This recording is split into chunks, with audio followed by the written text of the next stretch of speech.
So I'm here with Sergio Pirola, or Samadhi, which is the name you are using now. Yeah. And we have met here in the Eco Village Piracanga in Brazil, and I got to learn that you have quite an interesting story. So we would like to share a little bit with you from his journey, why he came here to Piracanga and what this life is about. So, because I know you come from Europe as well, Yes. Same as me, I'm from Norway, you come from Italy, and I think it would be so nice to hear a little bit with your own words from your story. Like you grew up in Milan, and yeah, take us a little bit from there until now. Yeah, I grew up in Milan. Football-wise, I'm from AC Milan. And I grew up, I stayed in Milan until when I was 23. Really normal, like middle class. When I finished my study, when I was 19, I started to work in Milan as a logistic manager. I bought a van, so I was an entrepreneur, very young. I always like to work and do my thing, and I always like to make some money to be free. Mm-hmm. So I was quite good in a certain way, a good family, nice family. My parents were divorced, but there was a lot of love going on. So I was really lucky guy in a certain way. But then when I was around 20, 21, I started to realize that I still remember I was in a traffic jam in Milan, in a dark winter night in Milan, 6:30 in a traffic jam, in this metallic box, and I was desperate. I realized, I started to cry. I felt, where I am, what kind of life I'm doing, it's not possible. Wow. I was really crying in the air, saying, who I am, you know? So who am I? What am I doing here? What am I doing in this metal box? Is this called life? Yeah, that's. I remember as it will be now. You know? Yeah. And then I was really young. I was 21, so I don't know much out of my box. I'm going to see football on Sunday afternoon. This was my emotion, was my way of meeting with my friends about that, play football. And then I start to really think. I start to more than think, feeling. Then the reality was presented to me by society. It doesn't really has a future for me. It was a time when I want to go out of my mother place and say, I don't want to do this work, go back in a small apartment alone. I don't want to marry, really. I like to have adventures. So I was not like in this kind of conditioning of society, but I don't have any recourse of, I do a different life. I was just imploding in a certain way. So this brought me to a very severe depression.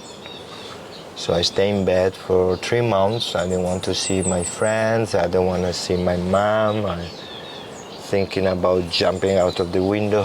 Oh, wow. Yeah, it was really strong. Really bad, yeah.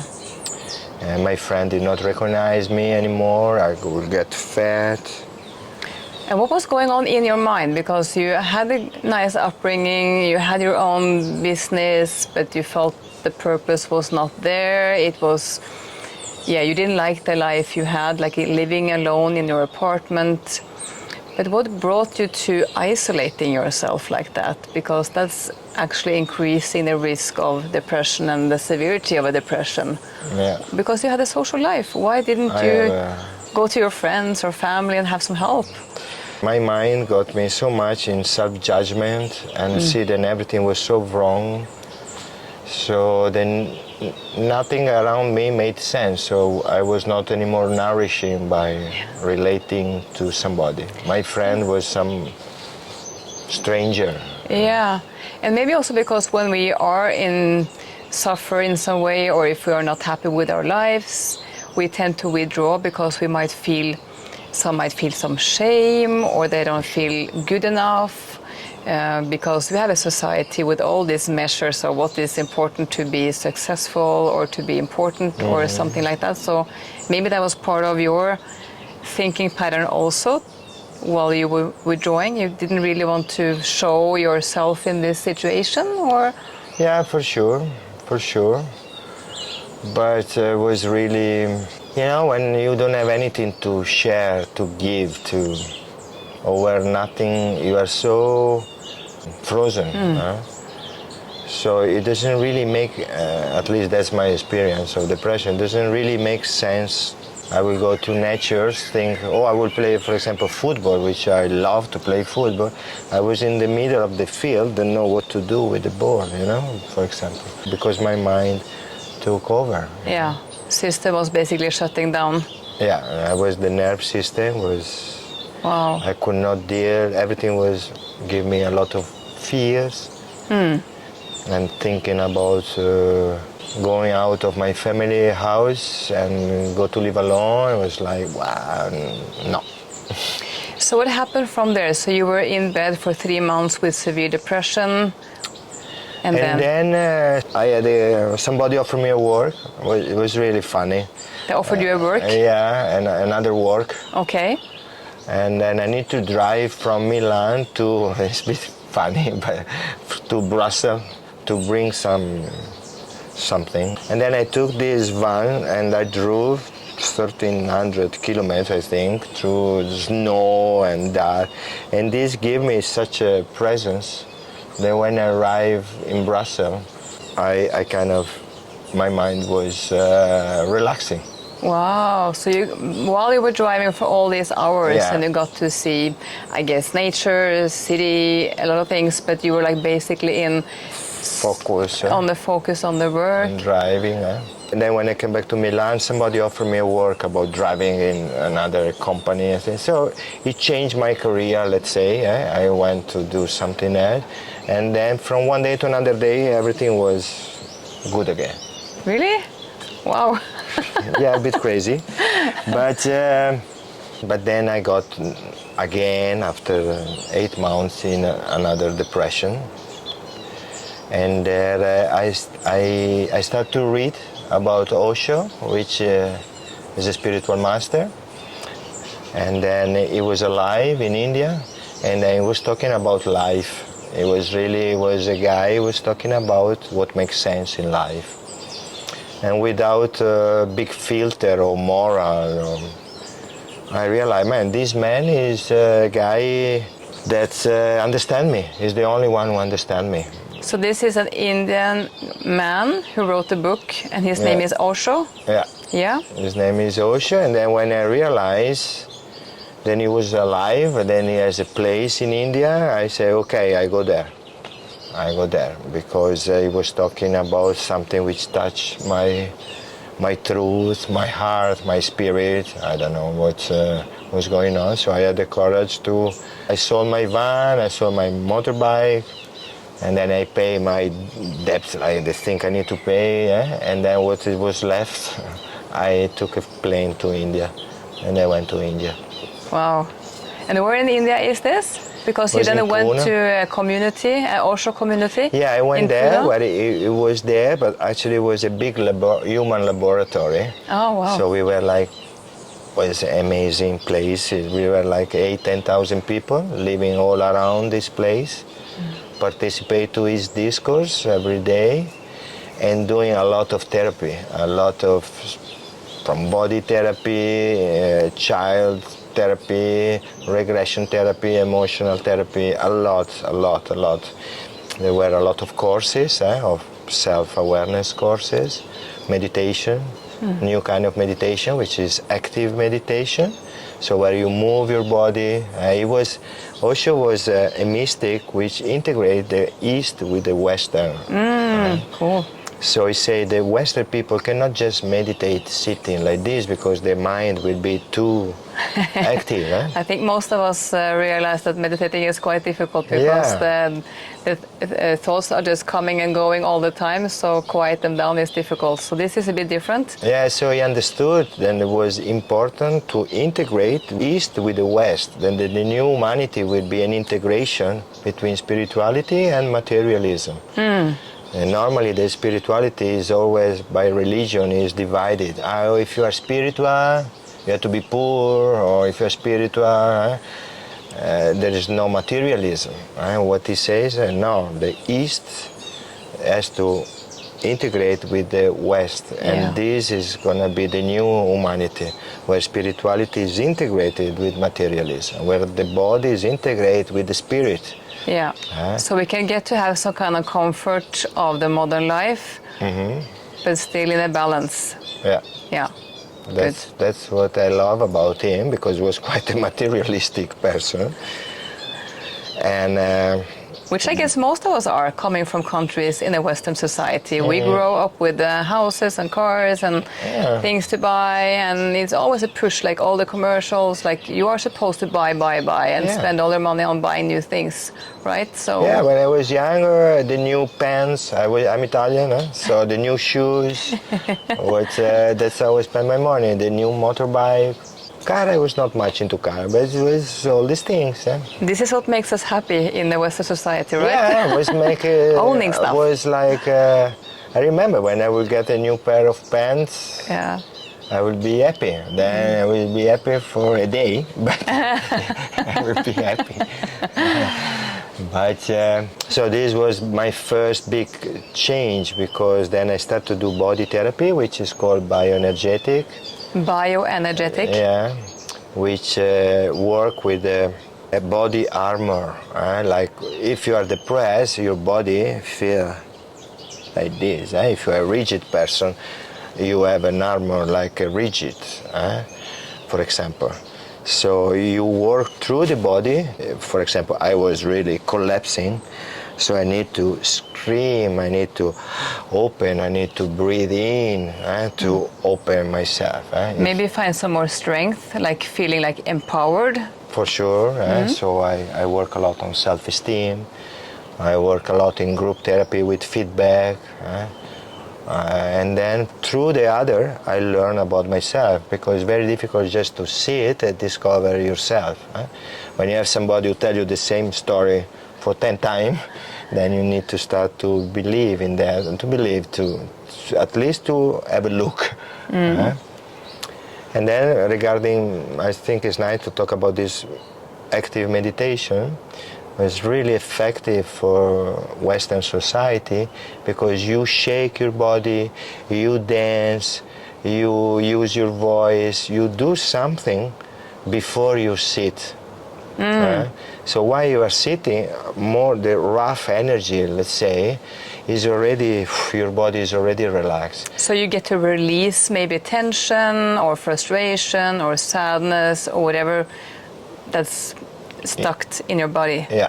And then you can meditate. And then, normally is the last stage of 15 minutes, you can meditate. You see when you do yoga, at the end is this, I don't remember you lie down, and then your mind is more calm, because you did maybe 1 hour of asana, and then your breath is more relaxed, then you can sit and calm down. But there is not only yoga. Now everybody yoga, but I feel like there is many other things you can do. Yeah, it's like being, like you need to have a toolbox. Exactly. Not only a hammer. Yeah. You need to have different kind of tools, right? Yeah. So you can meditate, or you can do yoga, or you can dance, or you can do different things. So it's, and also we are people with individual needs, and different things work different ways, and maybe even over time something works nice for me in some periods, and then I have to shift to something else to have some more effect from it. So yeah, it's for sure. But what I understand from this, it's like how important it is to bring in the routine, a time for myself, a time to look inside, a time to release tension, a time to observe, you know. Of course, it's very difficult for me. I'm into that since 35 years. I'm still doing a lot of acting, and there's, no, I need to, you know, this dance between doing and not doing, into action and no action, into male and female. This is the path, and this is what we need to cultivate it, I think, as a human being.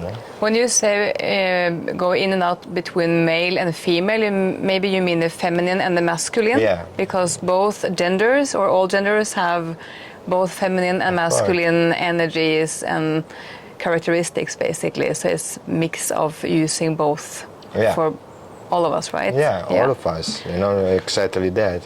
In the Tantra, we learn the supreme understanding, how they say in the Tantra, is where the male and the feminine and masculine energy inside of us integrate. And then we have a human being which can, you know, we have the most potential of the human being can express. And that's spirituality.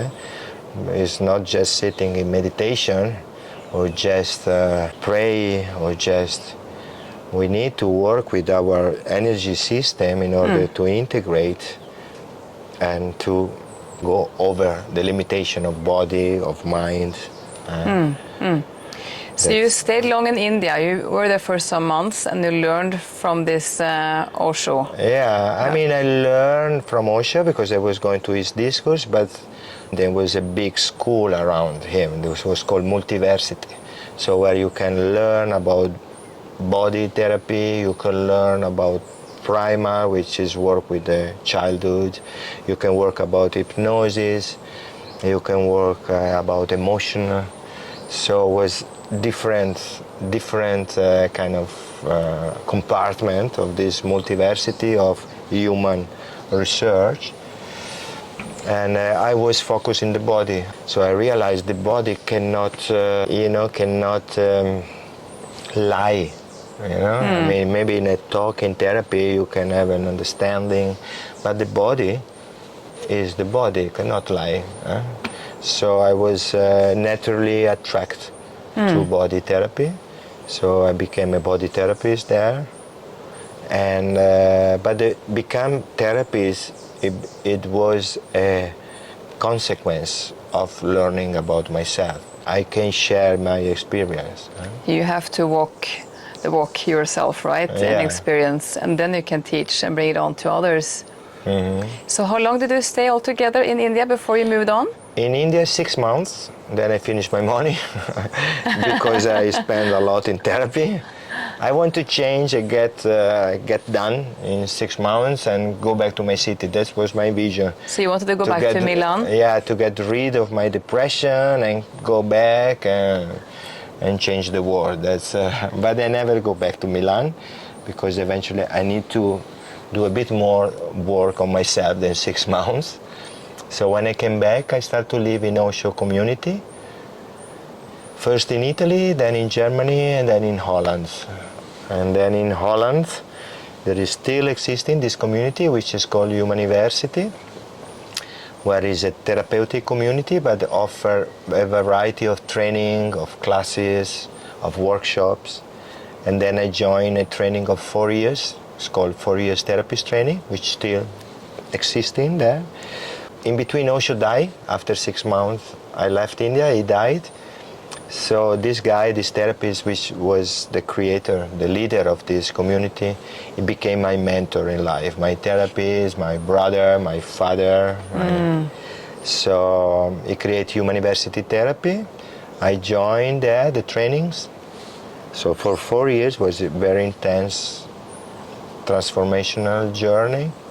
And then besides being a body therapist, I also become Humaniversity therapist. I start to learn how to lead with groups, communication, self-esteem. Yeah, so you had a mix of offering your therapy to others so you could make a living, and then you spent those money to continue your own development journey, right? Yeah, still like this. Still like this because I'm a searcher, you know. I love to teach, but we talk about male and female. For me to teach is more a male, to give, to do. The masculine, you mean? Yeah, and the learning for me is the feminine. Yeah, to go to somebody, to some teacher, and learning is more this, I don't know, passive, Yeah. receiving, more female. I find it like this, like disciple and master, or teacher and student. So I enjoy so much to relax beside a fantastic teacher and to learn, because the more I learn, the more I know. Yeah. I know nothing, you know. So from some years in Europe after India, you made some other decisions again. So you came to Brazil at some point. Yeah, and in here to Europe- Piracanga. In Europe, I was giving courses. I was doing massage. I was quite well established in Holland, in Amsterdam. I was living very close to this community, so I could always go there. And then I got to know about Eco Village and living in nature. And through the GEN, that is an institute which is called Global Eco Village Network, I start to read about the GEN and see people who live in nature, who build a house, who in a natural way, independent energy. And then when I start to read this book with picture, photos, I want to do that. I want to build an eco village. And then when I came to Piracanga, to the place I am, and then I came here, there were 20 people starting the place. And then I felt, I don't have to build my own eco village. It's time to collaborate. It's time to it's already everything here. Yeah. There was a holistic center. There were a vision of building in a permaculture, in a holistic way, bio-construction. And then I say, that's it. I was with my previous wife, and then we decided to come here. In 2 weeks, we decided to come here. Wow. And then my vision was, okay, I have all this, experience of living in a community, because I live all my life in Osho community or in small groups, but always together like a tribe. So with a lot of confrontation, a lot of, growing up in a group. So for me, it's such an importance to be together. I think human beings, we are social anymore. I don't think we came here to be islands. I think we came here to be in a social. And then in the eco village, I say, okay, I come here with all my experience, and I have so much to learn, because I had no experience about eco village living.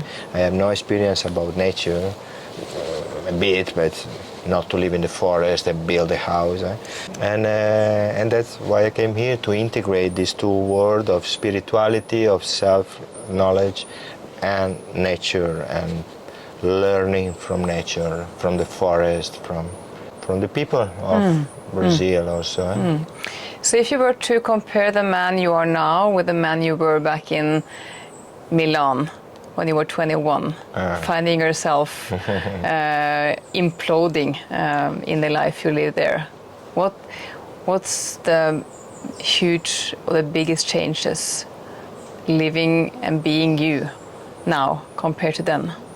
There is a kind of, the patterns are always the same. I still experience this 19 or 20 years old man with his depression, with his negativity. Is not totally cancelled. It's part of you, right? Yeah, it's part of you. Yeah, like all the history we have from our journey is part of us also, right? It's my wounds, but I learned that the wounds come to teach us something. I don't get identified with that. I know I'm like this, I know it will pass. I know I can use these tools to do a meditation, to go running, to watch nature, to hug my wife. I know I have tools to look at myself and observe my thoughts and my difficulty. So this man is still there, this wound still there, but I take care of her, of that. And I can't believe that I'm just these wounds. The bigger thing is that when I was in Milan, I thought that's it, that's who I was, and then started judging, it's impossible.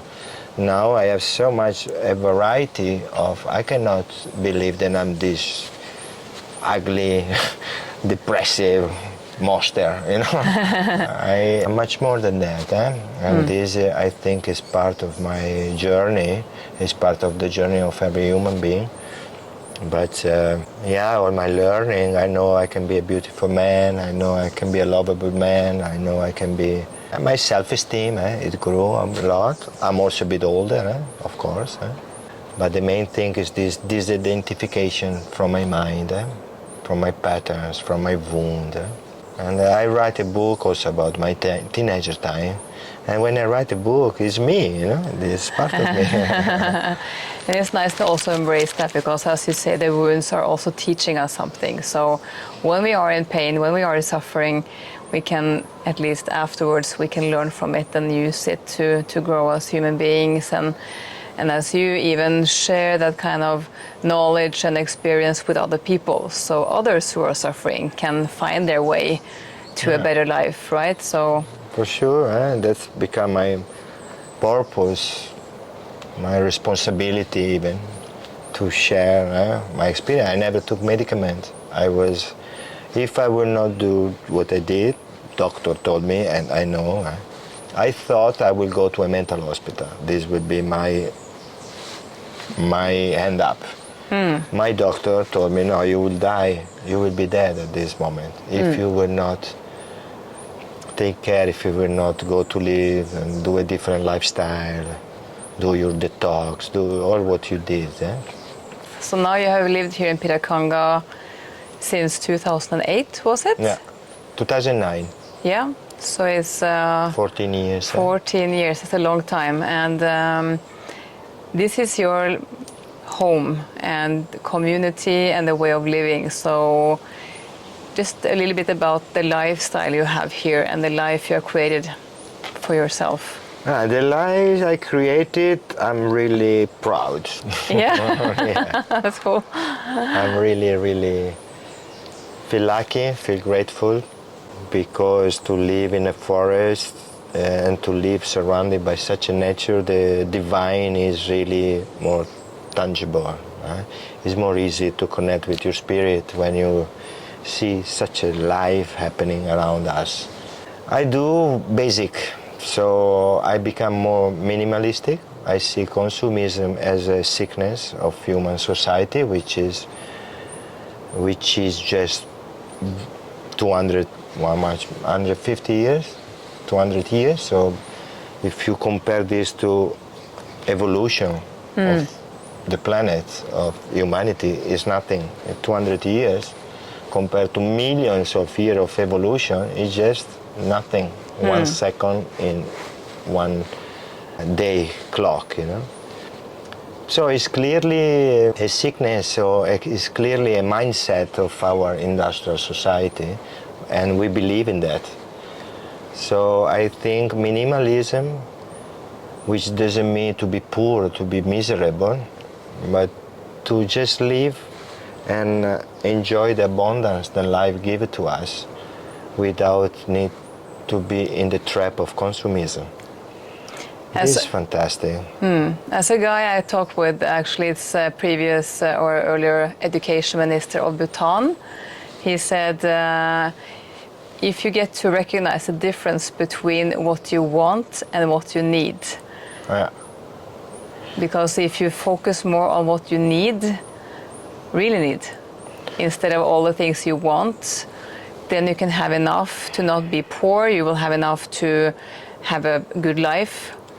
But as soon as you go over that edge and start to have too much of the stuff you want, but maybe not need, then it becomes something that's not that good. So Yeah, and it's something which can distract you also. I had the experience.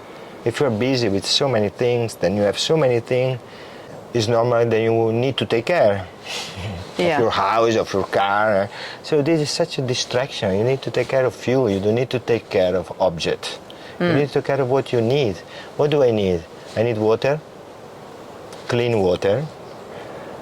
I even don't need food, because I did training, then you can live online. But let's say you need food. You need food. I would say you need food. Let's say you need food for the next few years, but we can even go into where you don't need food. But okay, you need food, you need water, you need food, you need a house. You need energy.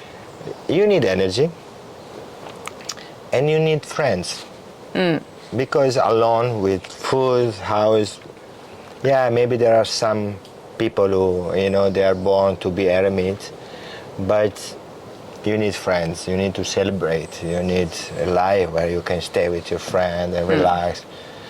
I personally need also a companion, but let's say you need friends, you need human relation. And this I have. I made my own vegetable garden. I collaborate. I don't do it alone. I do with women, with group of women. I have my friend which teach me about agroforest, how to create, abundance in food, in fruits, in everything. So I have my vegetable garden for 20 people. So I have food for me and for my friends. And it doesn't take so much, I just take a choice to spend some hour or to use your intelligence to have collaborator that can do for you. So I have a house. I build house only with second-hand wood or wood I find in the forest or wood I find at the beach. I have energy, solar energy, which is not totally clean as we think, but I'm not into big I'm not connected with the you're not dependent on the society, basically. So I need money for what? I need money for my desire, for going visiting my mom, for going having a project, so invest. I need money for that. That's how I use my money. When I have money, I invest in projects. I share also. But most people, I would say at least those who are used to having some more materialism, some more luxury or comfortable elements to their living standards, they normally do not want to give up on that. So the question is why? Why should they change? If they are happy with that, that's okay for me. People should look in themselves, what is the real need, searching some truth inside of them. I think the change comes from your consciousness. The change, nobody can change you. You cannot force people to change. So, but for me, the most revolution is looking inside of me and having the strength to create my life the way I want it. You need to take responsibility to be the creator of your life. That's the biggest change. We are the creator of our life. So if you are happy to have all your materialism, fantastic. But don't be attached to that. No, then your happiness doesn't depend on that. Your happiness depends from something inside of you. Then even if you leave all what you have, you can recreate anytime you want, because you have all this materialism because you create it. So you are able to create it again. You don't need anybody. You can leave everything, and if you have a trust in yourself, trust in existence, you can recreate it. I know for experience, I recreate my life so many times. So from what you're saying, it seems there are maybe two main elements that stands out, at least for me. The one thing is the change you had in how you feel about yourself, self-love, believing that you can handle your life, like your mastery belief, basically. So the inner feeling of being you has been a radical change since that time back in Milan in the car. And the other thing for me that stands out, it seems like your life is so much more integrated with some purpose, some bigger purpose in life. So maybe you can tell a little bit about the work you are doing here in Piracanga. You have this center here, and how that has also been part of bringing up your life and career quality, because you are having a professional business here. Yeah, still be an entrepreneur, small but always being. So my business is giving, individual session in rebalancing, which is body work, and I teach people how to become professional in that. So I give retreat of 3 months, of 3 weeks, of 10 days. People can come here and learn this profession. And in the last 2 years, I made it wider, because my healing went, yes, through the body, yes, through the meditation, yes, through therapy, but it went through the relation with nature, with the forest. So in the last 15 years since I live in Brazil, I could not offer only body therapy. I know the healing has to pass through having peace with the planet, having peace with the forest. So what I do, my work is educate people. I call it Aquarius education, education for the new era, where I made people experience that a different life is possible. So I bring them, I would love people to come here, to stay a bit here, and simply stay with me, see and learn, of course, but see how it's possible to live the life I live. And then I see how many people dream about that and think it's impossible. But you do just come and see, experience 1 month, 2 months. So my work is about that. My work is about that more people can go out of the box and see that you are free to create your life. And then my purpose is to bring people more in touch with themselves and be more kind to the planet, to nature. You know? And I think it's integrated, because it seems like when people start on a journey of self-awareness and self-development and exploring, who am I, what do I want to contribute with, who do I want to be with others, for myself, it seems like we also get on a path where we connect more with what's important for the nature and the planet. And in these times where it's so much focus on doing things which will be good for the planet as well, I think many people in different ways are searching for a way to live a life where we are not destroying the planet even more. Yeah.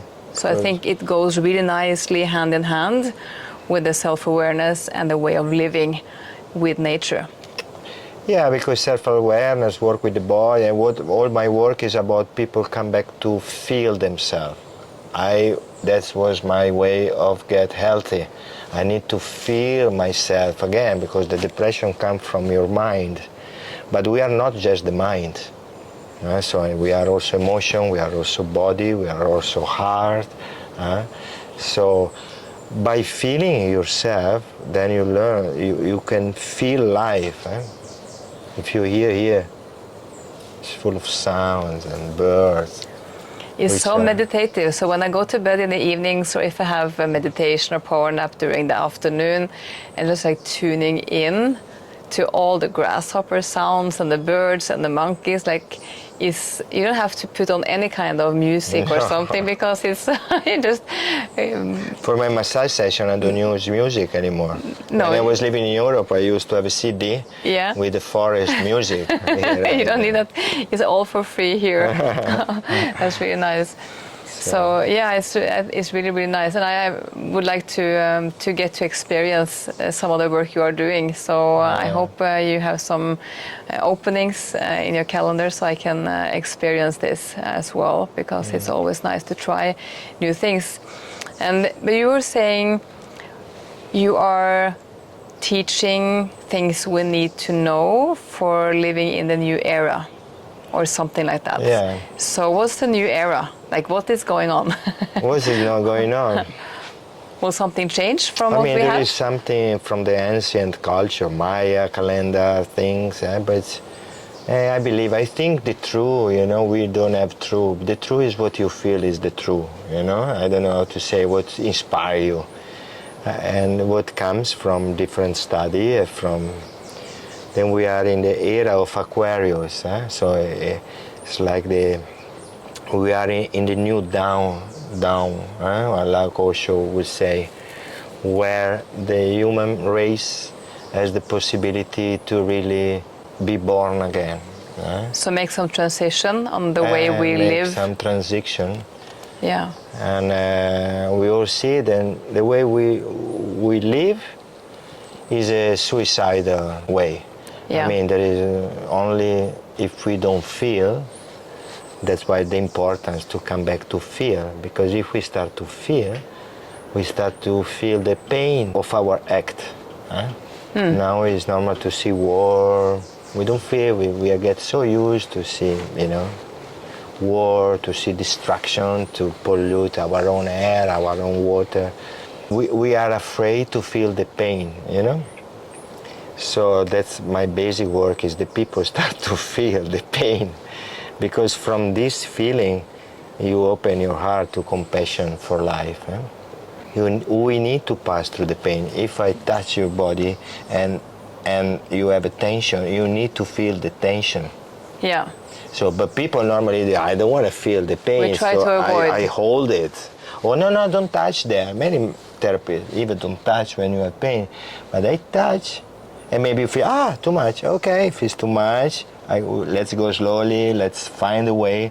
But we need to go into the pain to release. And that's the same with the Mother Earth, with life. We need to encounter these roots, this, that we have in our core, this pain as a human being, to see the suicidal way we do. Yeah. For me, Greta Thunberg, people has an idea, but there is no idea. You need to feel what she say. Greta?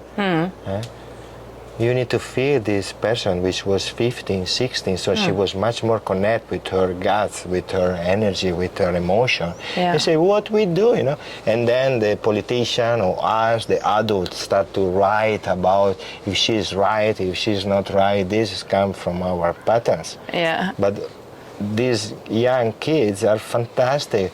They feel what is happening. Which kind of planet you live to us? Yeah. So. And we see the symptoms. The planet is struggling because of the climate, all the overconsumption, like how we use resources, all the waste and pollution in so many ways. And at the same time, humans are sicker than ever. We tend to be fooled by learning that the average lifespan has increased over the last 100 years. Actually, now it's going down again, at least in the Western society. But humans are more and more sick. Like we have high numbers, increasing high numbers on depression, on eating disorder, self-harming, and of course other physical and mental health issues are on the rise for many, many years. So I think seeing the development of the human health and the planet health is both going the wrong direction. So I think we have to figure out what is good for me, might also be good for the nature and the other way around, and start to connect a little bit. For sure. And that might be an easy measure stick for me to ask myself, is this good for me and the nature? And if the answer is yes, it's okay. And if it's no, I maybe have to work on some habits or do some changes. Yeah, because at the end, it's good for life. Do we support life? Because life it's passed through us, and it passed through a plant. So life is a life. We are not the owner of life. We need to be humble. We breathe from something which is beyond us. I don't want to go too much into spirituality, but if you think also, the breath, we are not responsible for our breathing. We are responsible for the patterns of breathing. But what is breathing through us is life. And it's the same life that breathes through the plant and breathes through animals. So the respect and the understanding of all life form, I think this is the new vision. Yeah. I don't mind about class anymore. We're all the same. I mind about who is in favor of life or is not in favor of life. Yeah. Because we are in a moment which we need to get together and live. and live, you know. And sometimes when we call Mother Earth, it look like so much hippie, but the earth is really our mother. It provides for us water, it provides for us oxygen, it provides for us food. It's really, I mean, this comes from our ancestor. So we are part of nature. We are part of nature. We are not on top of nature. But I think that's the human mindset for so many years, that we are ruling the world so we can do whatever, we can exploit animals and resources to our own benefit. So that kind of ego and superior kind of mindset, I can do whatever and I can treat everything else as less worth. I think that's the part of how we came into self-destruction as we are now. And I don't know if you heard about Neil Donald Walsh. From Neil Donald Walsh. He has written the books Conversations with God. And how he came from being like a typical American religion person, like grew up in fearing God and being really, really religious, to learning how maybe religion might not help us all that much, because it might divide us and destroy and keep us in fear, rather than seeing God as some kind of force, some kind of energy that we all have inside to create our own lives. And he talks about, we say we as human beings are civilized, but at the same time we accept indirectly that 650 kids die every hour from starvation. So he talks so much about how the equality or inequalities are, like how we distribute material goods and foods and everything, so in an inequality way around the planet. So I think also keeping in mind that if we are supposed to both have good lives but also take care of the nature, we might look into better ways to connect with nature, so we can have some kind of modern lifestyle like you still have here in Piracanga, but you're doing it on the conditions and the premises of also taking care of the nature. I think and we have so much technology. I mean, if we direct science and technology in pro of life and not in pro of find the best bomb possible. Or just consumerism and capitalism. Just consumer. You know why? We know why, but if we will put our intelligence as a human being, you know, when we talk like this, it looks like then we have to feel guilty how much the human being we are terrible. We are not terrible. We are just in a you know, we just went out of order. We just give too much energy to our ego, to our mind. And what is this 500-600 years compared to, again, to the evolution of this planet? It's nothing. So nature has its way to rebalance when something is out of order. For sure. So I think we will have to go through some pain and a transition to get to the new era. Come back to the new era. I like to talk. The new era is now. Now is clear the transition. The pandemic. I mean, the pandemic for me was such a big transition. For me, it was such a big opportunity to look what is really needed. What is needed? I went to live with this friend, building, to really put more energy in what we were already doing, and create food for us, and doing. We were so happy. Not happy, of course, it was a disaster, you know, when I was, but I didn't need anything. I didn't need money even. I didn't know where to spend money. Because you know a way to live with the nature and get from the nature. And then, I mean, for me, the pandemic, now everybody forgot about that, but how much left us in our psychology. We're talking about you know, more and more difficulty for depression, for this. I don't think this was the first. This is was a manifestation of the transition where we are. The climate change, there are people who say, it's not true, the climate change. But I mean, the climate change, so It is here regardless of what caused it. So you can argue about is it all the human activities, release of CO2, or is it the sun who is heating up the atmosphere and everything? It might be a mix even, but for sure we have been spending or overspending the resources in nature and leaving behind too much garbage and pollution. So we still have to find a better way of living in harmony with nature. So, For sure.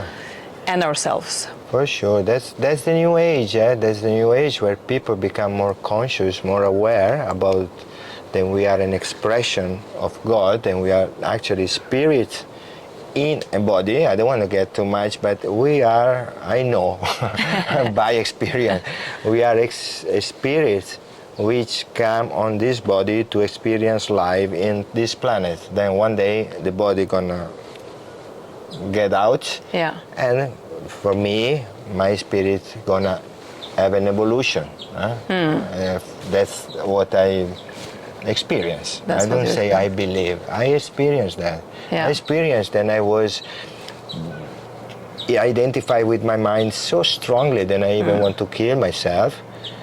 And now I experience that many times I'm just a channel of something which is behind me, And this identification also, I cannot save the planet. I do my best, but I know I cannot clean the beach in front of where I live, which is full of plastic. I don't manage. What I manage is to get more people, and that's what I learn a lot from nature by extinguish fire for 21 days, to get oil out of the beach. So a strong emergency in here, and then we have to get together. I clean the beach from oil alone. So that was an amazing experience. I think the best experience in this community, where there were an emergency of the fire of oil. 2 years ago was full of oil. Wow. So we have to go there with masks. We have to save the river. So then the leadership of powerful people, then how to share power. This became natural for us. Many men, women, there was no man, woman, more powerful, less powerful. They were equal, people collaborating. Equal. Then I know how to do something, another know how to do the administration, another know how to build the... Yeah. That's humanity. So you found the roles to collaborate. Yeah, we were the only one in all Brazil who saved this river. Yeah. We were the only one. We were called by Greenpeace to save other river because nobody knew, but all Brazil was full of oil coming. Nobody know from where. So Greenpeace called us, not me, another friend, to do the same project that we create here because we saved the river. Wow, that's amazing. And then for us was this river. It's a beautiful beach today, but there is a lot of plastic, which is always reminding me when I go there that this beautiful, I would say this is a paradise for many people. It's really beautiful here and so nice beaches. But because of all the plastic and garbage we have around the world, some of it also is thrown into the shores here in this beautiful area. So we have some work to do. But for the many people who are maybe living lives a bit similar to the one you had back in Milan, they might not be 21 or 23. They might be 40 or 60 or 25.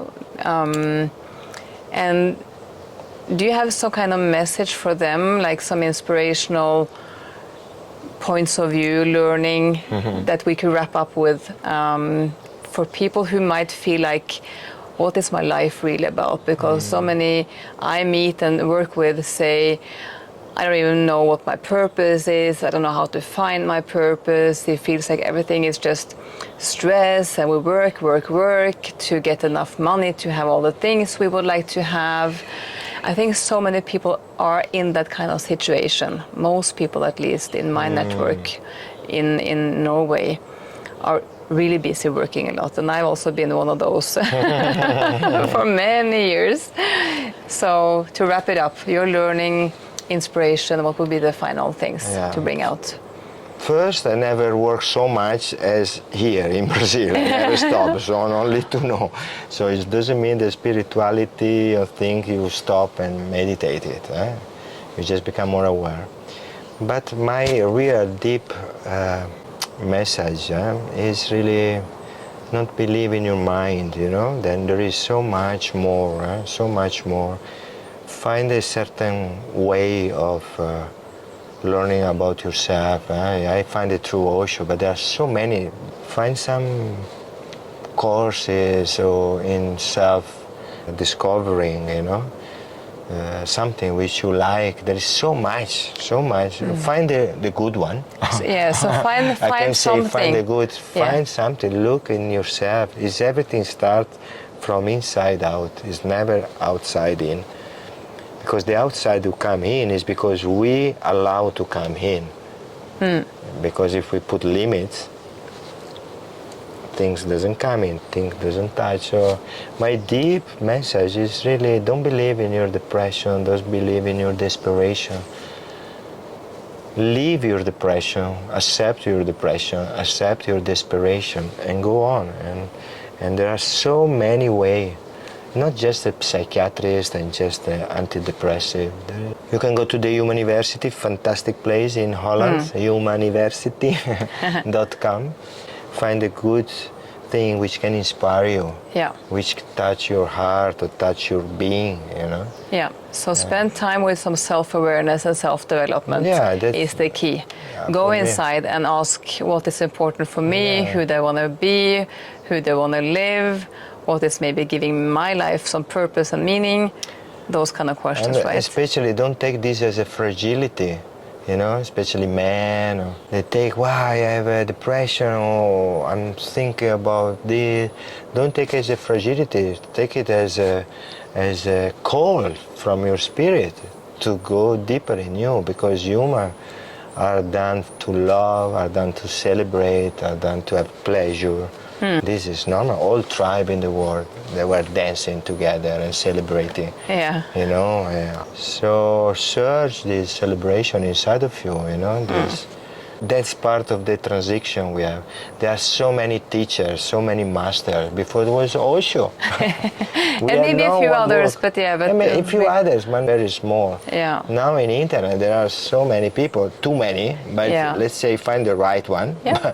But there are so much qualities that is only a choice for us. And only get started. It doesn't have to be perfect. You don't have to find the best one for you. You just start the process and work on it, and you will meet new opportunities or discover new traditions or ways of doing it. So, but yeah, it's. I think it's been really great to have this conversation and to listen to your story and the way you have changed your life and build up a different way of living here, which I think is a really, really great role model for many who find some kind of desire to look for other ways of living, other ways to have their career, live with more purpose, more relationships, more life quality, more career quality, developing more of their inner potential. So thank you very much for taking the time to meet me and for having this beautiful conversation. Thank you, thank you. I think it's great. We are great as a human being. We don't have to follow into sensation of, you know, bad. We need to find the light inside of us. I have a lot of trust in humanity. So that's about it, to celebrate who we are, you know. We have so much untapped potential in ourselves and as human beings in general. So what about exploring more of that? And I think we will create something better for ourselves and others. Yeah. Okay. Thank you. Thank you very much.